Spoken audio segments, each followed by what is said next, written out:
The paper grocery bags slip from my fingers before I fully process what I'm seeing. The jar of marinara shatters against my new tile floor, splashing red across the pristine white surface like blood at a crime scene. For 3 heartbeats, I stand frozen in my own doorway, keys still dangling from my hand. My mother and sister are inside my cottage that I showed them photos of only 3 days ago. My cottage, whose address I deliberately hadn't shared. What are you doing here? My voice sounds distant, hollow. Liana whirls around, measuring tape extended between her hands.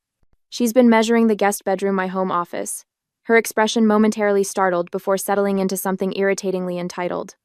Posey, you're home early. Mom straightens from where she's been rearranging my sofa and armchair, creating a configuration I hate. We thought you'd be at work until 5. That doesn't answer my question. I step over the growing puddle of sauce, my shoes sticking slightly to the floor. How did you get in here? Mom waves dismissively. Oh, I had a key made yesterday when I stopped by to congratulate you. The memory surfaces instantly, Mom asking to use the bathroom during her brief visit, her purse unexpectedly left behind when she went down the hall. At the time, I'd thought nothing of it. You took my keys and copied them? Without asking? The tremor in my voice surprises me. Don't be so dramatic, honey. Mom busies herself, fluffing a throw pillow.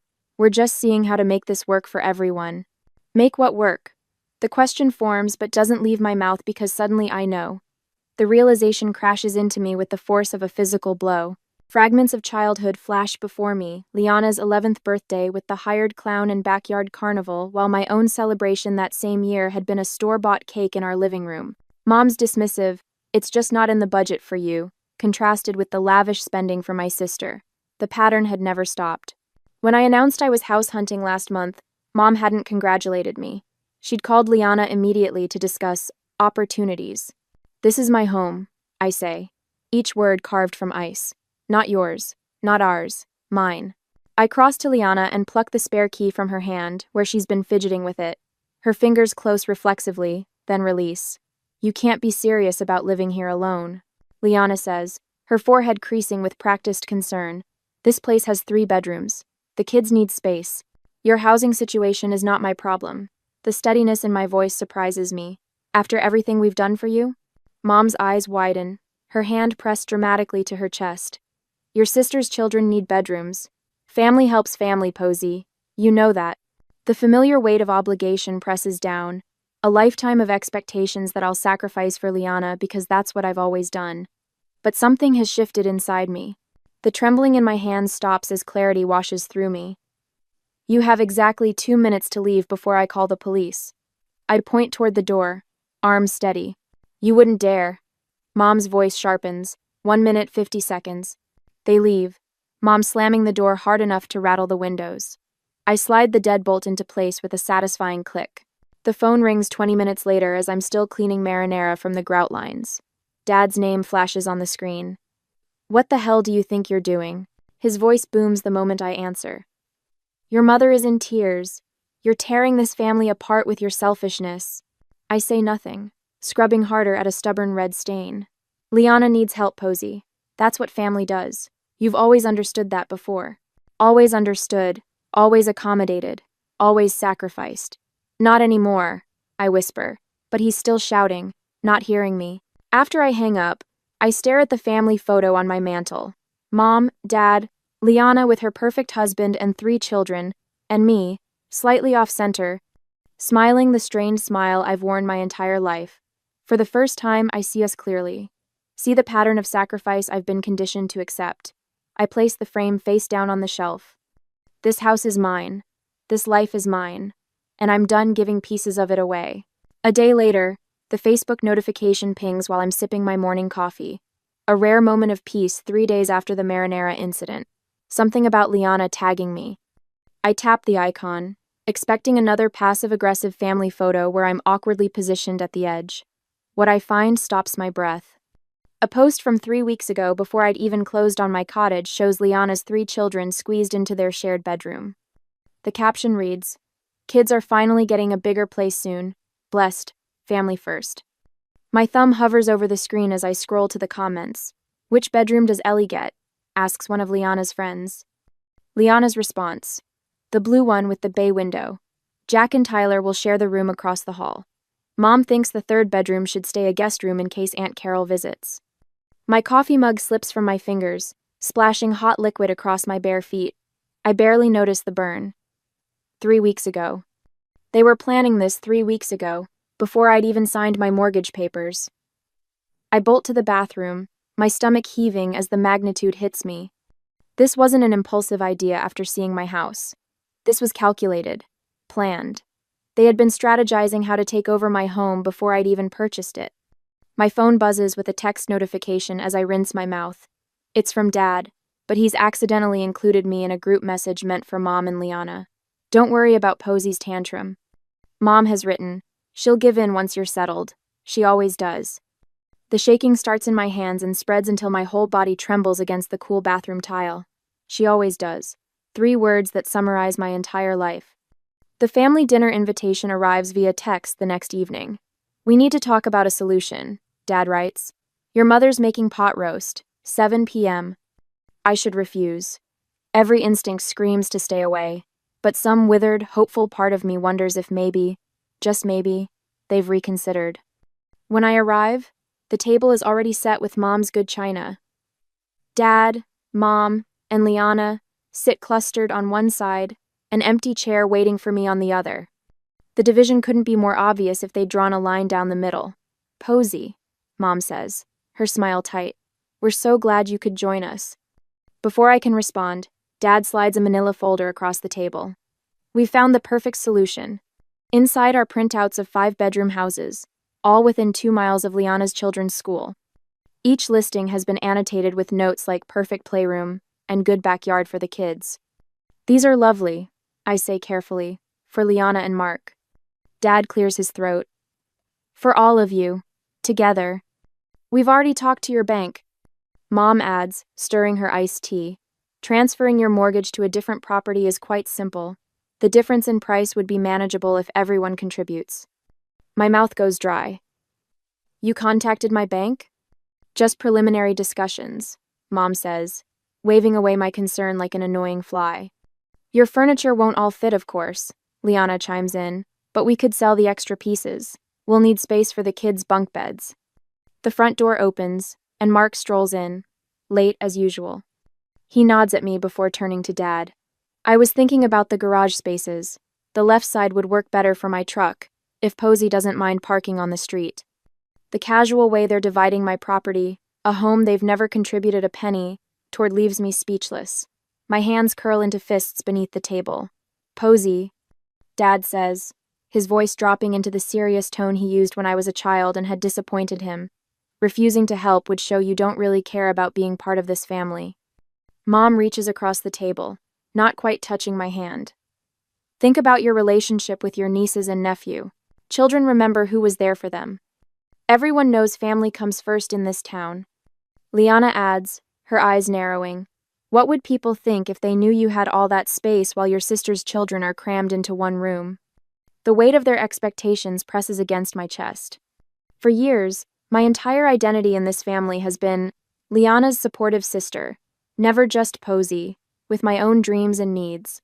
I spoke with Robert at your office. Dad mentions casually, as if he hasn't just crossed yet another boundary.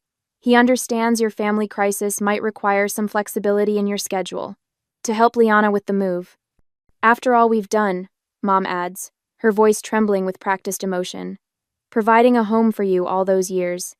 The memory surfaces writing rent checks every month throughout college while living in their basement, watching them pay Liana's full tuition and apartment costs without question. The silence stretches as they wait for my capitulation. The familiar script. Posey protests, family pressures, Posey surrenders. She always does. But something has shifted inside me since finding them in my house. The pattern is suddenly visible, like one of those magic eye pictures that snaps into focus after years of just seeing random dots. I stand, carefully placing my napkin beside my untouched plate. Watch me not help, I say, my voice steadier than I feel. I walk out, ignoring their calls to return, their demands to sit back down and be reasonable. In my car, the phone begins buzzing with texts and calls. I switch it to silent. As I drive home that night, my phone lighting up with angry messages, I wonder if standing my ground is worth potentially losing my family.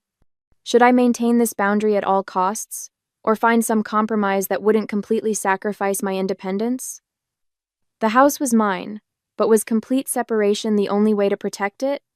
The thought of compromise flickers and dies as I remember the Facebook post. They never intended to ask. They planned to take. Some boundaries can't be partial. Sometimes the only protection is a wall.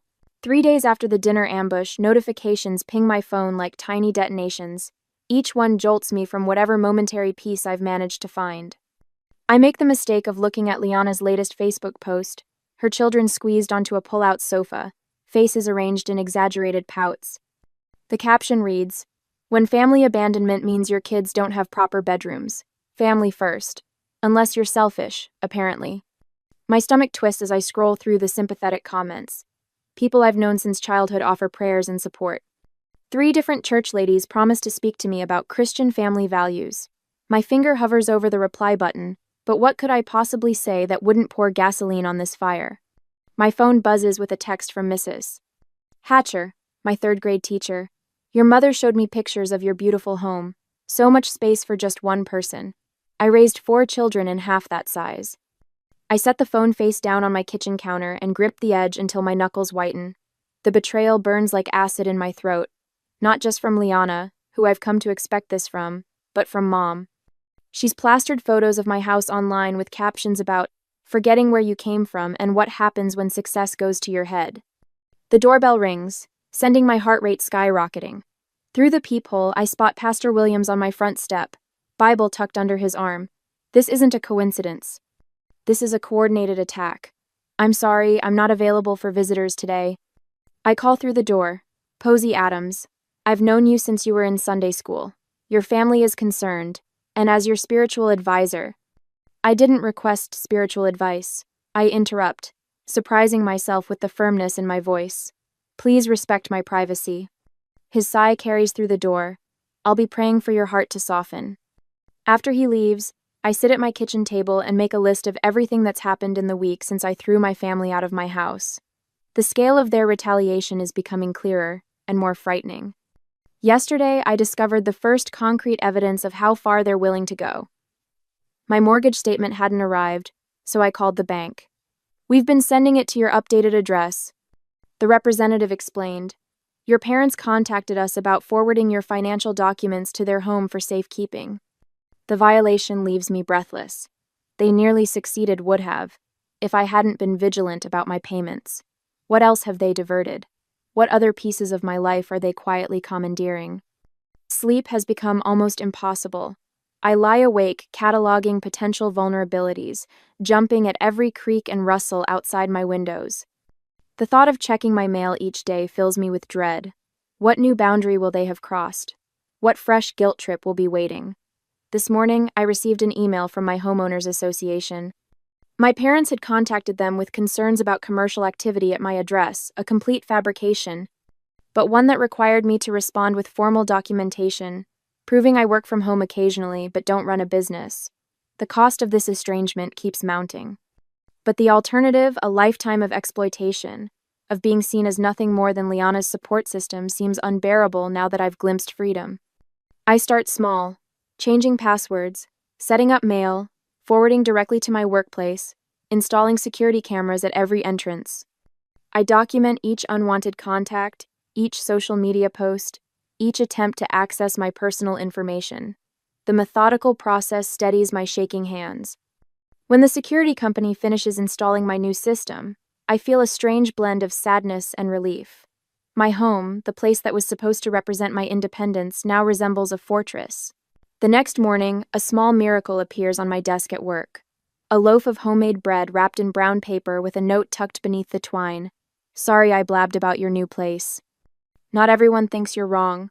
Some of us wish we'd been brave enough to set boundaries years ago. Marcy." I hadn't realized how isolated I'd been feeling until that small gesture of support brings tears to my eyes. The moment of peace is short-lived. That evening, I pull into my driveway to find Liana's SUV parked in front.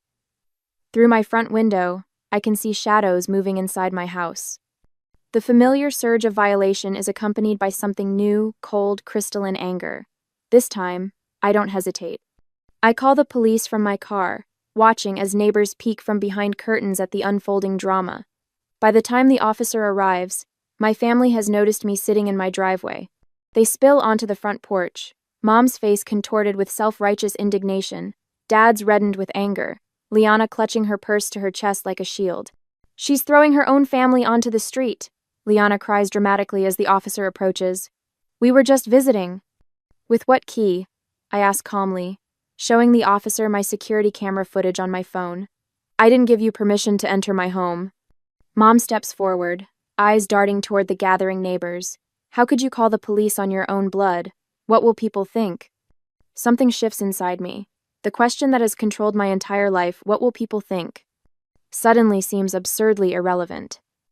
"I don't care what they think," I say, my voice steady. "I care what I think, and I think this ends today." The officer escorts them from my property with a warning about trespassing. As they drive away, I realize something profound. I've spent my entire life afraid of disappointing my family, measuring my worth by their approval.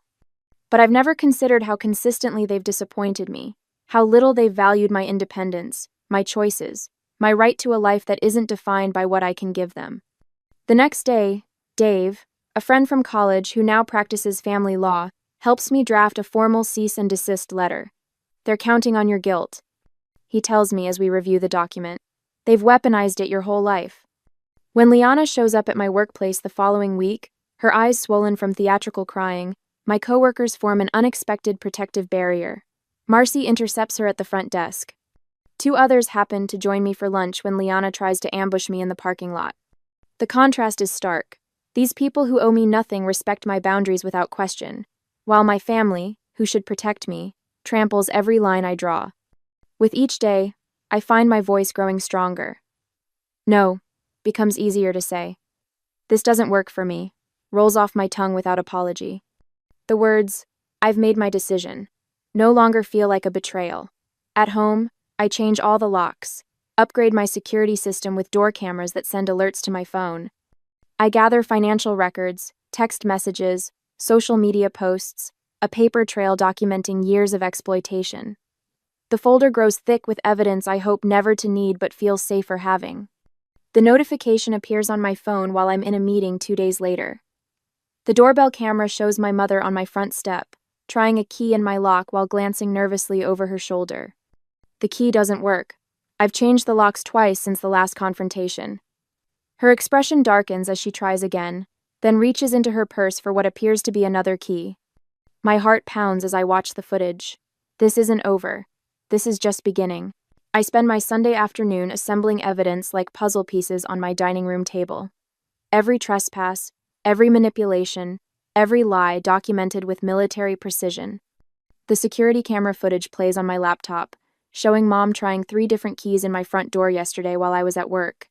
I add the timestamp to my spreadsheet and feel a curl of satisfaction, rather than the usual guilt.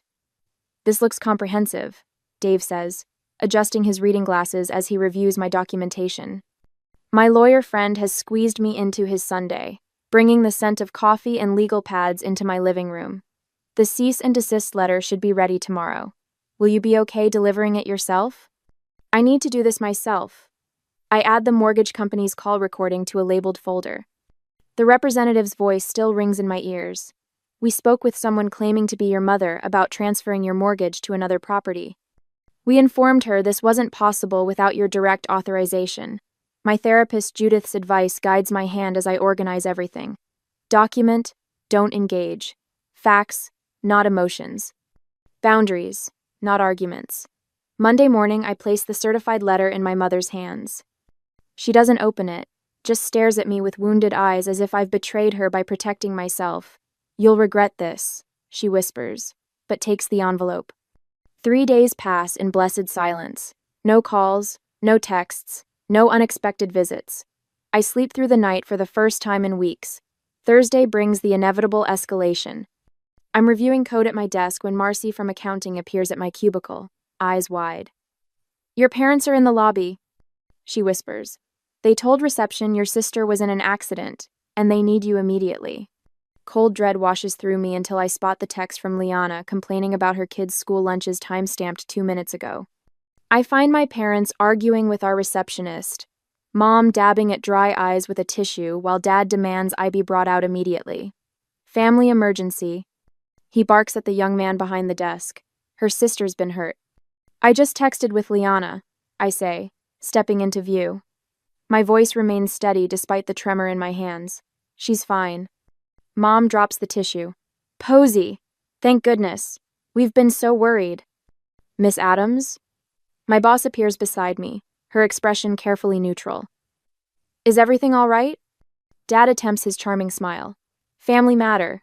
We'll just borrow Posey for a bit. My family appears to be lying about a medical emergency to disrupt my workday, I tell my boss, loud enough for the entire reception area to hear. I apologize for the disturbance. Security escorts them out while I return to my desk, ignoring the stares. That evening, I discover Liana's latest attack, a GoFundMe page titled, Housing Crisis, Help My Children Have a Home, with my photo prominently featured. One email to the platform's legal department, citing unauthorized use of my image, and the campaign disappears by morning. My father's voicemail that night slips from rage into accidental truth. You ungrateful little, do you know what you've done? We had it all planned out. We were going to move in whether you liked it or not, and now you've embarrassed your mother in front of... I save the recording with a grim smile. When my company announces an opening at their new branch in Colorado Springs, I find myself weighing a promising opportunity against running away from conflict. Would moving mean letting them win? Or was it my chance for a fresh start beyond their reach? My support system rallies around me like a protective wall. Dave sends a formal warning to my family, outlining the legal consequences of continued harassment. Judith helps me craft responses that stay firmly factual, without engaging their emotional bait. My boss offers flexible hours during what she calls this transitional period, her eyes knowing but never pitying. Your house needs better security, says Tara, my realtor friend, walking the perimeter of my property. Motion-sensing lights here and here, and reinforce this back door. I'd expected to feel alone in this fight. Instead, I've discovered allies I never realized I had, people who value my boundaries and recognize my family's toxicity. The tide begins to turn. Aunt Susan calls to ask hesitantly about the other side of the story. Cousin Mike messages that he doesn't think it's right what they're asking. Even Liana's perfect social media campaign backfires when friends comment, "Why can't you and Mark support your own family?" And, "Isn't Posey single? Why should she house your kids?" Their facade is cracking, revealing the selfishness beneath. The job offer letter arrives in my email Friday afternoon. Colorado Springs branch manager glows on my screen like a beacon. Something loosens in my chest, possibility perhaps. Or freedom. For the first time in weeks, I smile without reservation. A week later, at home, the cherry pie sits on my kitchen counter like a crimson trap. Mom stands beside it, fingers tapping against the granite, in a rhythm I've known since childhood. The beat of her impatience, when I'm not immediately agreeing to her plans. It's your favorite, she says, though cherry has always been Liana's preference, not mine. I've corrected her on this fact at least 20 times over the years. Her eyes keep darting to the security camera mounted near my entryway. The blinking red light seems to make her nervous, which gives me a small measure of satisfaction. I think we got off on the wrong foot with all this, Mom says, her voice unnaturally pleasant. She's rehearsed this. I can tell by the way she keeps shifting her weight from one foot to the other, the way she did before parent-teacher conferences when I was young. Your father and I have been thinking, and we've come up with the perfect compromise. I wasn't aware we were negotiating, I say, keeping my distance. The kitchen island between us feels like necessary protection. Mom pulls a folder from her oversized purse.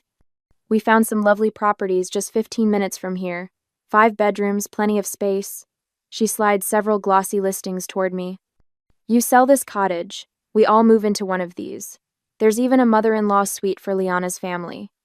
I flip through the listings, noting the prices that are triple what my cottage cost. And how exactly would this work financially? Well, you'd get the master bedroom, of course. She smiles as if offering me a tremendous gift. We've already toured 3 of them. The realtor was very accommodating when we explained the situation. You toured houses in my name? The calm in my voice surprises even me. Mom waves dismissively. We needed to move quickly. The Henderson's daughter is also looking in that neighborhood. She leans forward, voice dropping. Listen, Posey. If you're going to be difficult about this, we can always contest the ownership. You couldn't possibly have afforded this place without family help. Family help? The words taste bitter. You mean the full rent I paid while living at home during college? Or perhaps you're referring to the student loans I'm still paying off while Liana's education was fully funded? Mom's face hardens. Don't be ungrateful. I walk to my office without responding, and return with an envelope. I place it on the counter between us, next to her untouched pie. What's this? She doesn't reach for it. It's a job offer from our company's new branch in Arizona. I push it toward her. I accepted it last week. Her hand freezes mid-tap. Arizona? I'm selling the cottage. I watch her face brighten before adding, and moving to Tucson next month. The color drains from her face. But what about Liana? Her housing situation is not my concern. I open a drawer and pull out a thick manila folder. I've been gathering some interesting documentation. I spread the contents across my counter, financial records showing my paid rent throughout college, alongside Liana's fully funded education. Birthday expenditure comparisons, showing the thousands spent on her celebrations versus the bare minimum for mine. Loan papers for the cars they bought her while I saved for my used Honda. What is this supposed to be? Mom's voice has lost its rehearsed quality. Evidence. I pull out my phone and tap the screen. And here's my security footage showing 17 unauthorized entry attempts on my property. Mom stares at the screen, watching herself and Liana testing keys in my lock, peering through windows, even once bringing a locksmith who thankfully refused the job. I'm not running away. I say, gathering the papers. I'm running towards something better, a life where I'm valued, not just useful. Your father will be furious, she whispers, but there's a new uncertainty in her voice. I'm counting on it. 3 days later, I arrive at my parents' house for what they've billed as a family meeting to resolve the housing situation. The driveway is full, my aunt's car, my cousin's SUV, even my grandmother's ancient Buick. The gang's all here to witness my surrender. I take a deep breath before entering, folder tucked securely under my arm. The conversation in the living room halts when I step inside. Liana sits on the couch between my parents, a united front.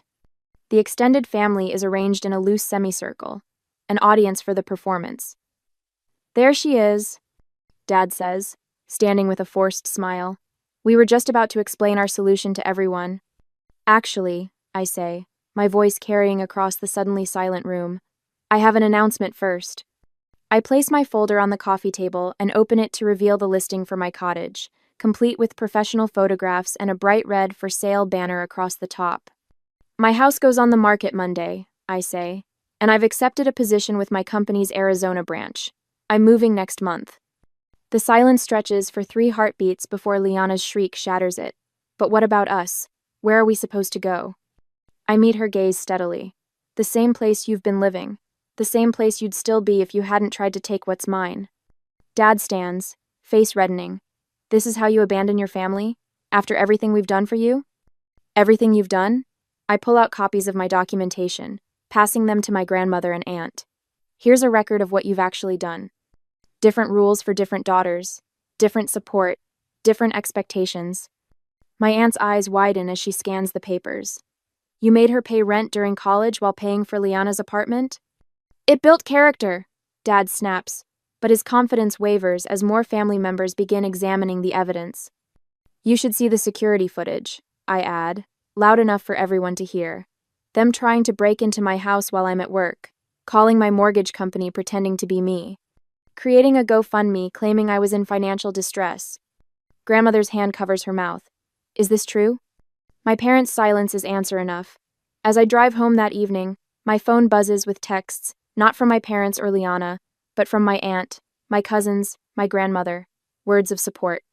Questions about whether they'd been misled about other family matters over the years. The beginning of cracks in the family mythology. 2 days later, my realtor calls with news that feels like both victory and farewell.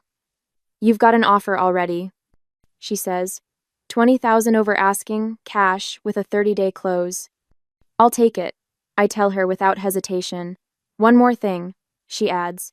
Do you want to keep the spare keys, or should I discard them? I think of all the keys that have been copied without my permission, all the boundaries crossed. Discard them, I say. I won't need them where I'm going. As I hang up, I hear whispers that my parents have already approached my cousin Thomas about his guest house. The cycle continues, but without me in it. I wonder briefly if any relationship with my family can be salvaged after I move, whether distance might actually make healing possible. But that's a question for another day. Today, I have boxes to pack and a new life to build, one that's entirely my own. A year later, the morning sun streams through windows that have no curtains because I haven't decided what style I want yet. My furniture sits exactly where I placed it, not where someone else thought it should go. The wall beside my desk blooms with photographs. Me atop a mountain in Colorado, shaking hands with the CEO after my promotion, standing proudly in front of this house on closing day. Not a single picture shows my family. My phone rests on the counter, its screen occasionally lighting up with notifications. A year ago, I would have lunged for it, heart racing at the possibility of another accusation or demand. Now, I glance at it with casual indifference. Unknown numbers route straight to voicemail, and several familiar ones too. Outside, through the kitchen window, my garden catches the morning light. Rows of basil, thyme, and rosemary herbs Mom always claimed would overwhelm her delicate palate thrive in neat beds. Brilliant orange marigolds border the walkway, their pungent scent a childhood favorite. I was never allowed to plant near the house. Too common. Mom had said when I was 10, "We're putting in roses instead." I bite into a fresh strawberry from my own patch and smile at the sweetness. The doorbell rings precisely at noon. Friends file in carrying gift bags and platters, their faces bright with genuine happiness to see me. No one has an agenda beyond celebration. "Happy birthday, Posey," calls Elaine, my colleague turned friend, setting down a bakery box. "Apple pie, as requested." "Not cake?" asks Thomas, another coworker who's driven 2 hours to be here. "I've always preferred pie," I answer, the simple truth filling me with unexpected satisfaction. Especially apple. For decades, I'd dutifully blown out candles on chocolate cake because Liana loved it. Mom always said making 2 desserts was wasteful when we could share. Elaine arranges candles on the pie while I pour wine into glasses, the stemware I chose because I liked it, not because it matched someone else's taste. "What should we toast to?" asks Sophia, the neighbor who brought me homemade bread when I moved in. "To building homes, not just houses," I say, raising my glass. "And to the family we choose." The words settle warm in my chest as we clink glasses. On the wall near my door hangs a simple wooden key hook with just one key mine. No spare hidden for emergencies. No copy held by anyone else. Later, after everyone leaves, I find myself thinking about Jared, the new engineer at work. Yesterday, I spotted him shrinking into himself as our project manager dismissed his ideas. The familiar posture hit me like a punch to the gut, the same way I used to make myself smaller around my family. "Actually," I'd said, interrupting the manager, "Jared's approach could save us significant testing time. Let's hear more." The surprise and gratitude in his eyes reminded me of my own reflection the day I finally stood up to my family. My phone buzzes with a text from Michael, the landscape architect I've been seeing for a month. He respects my boundaries with a reverence that once would have felt foreign, but now feels right. "Still on for hiking Saturday?" the message reads. I smile as I type back, "Absolutely." Before turning in, I scroll through my phone gallery and pause at an old family photo, everyone grouped tightly together, me slightly out of frame as usual. After a moment's hesitation, I delete it and replace it with a picture of my front door, painted the bold red I'd always wanted. My cousin Brenda texts occasionally now. Last week, my uncle called to check in. These tentative connections with extended family happen on my terms, with clear boundaries that they've learned to respect. As I settle into bed in my quiet house, I wonder whether complete separation from my parents and Liana was necessary for healing, or if someday I could rebuild limited contact on my terms. What would you do? Maintain the distance that brought peace, or attempt to create a new, more balanced relationship from the ashes of the old? For tonight, I'm content with the life I've built, one where every choice, from the garden herbs to the friends around my table, reflects who I truly am.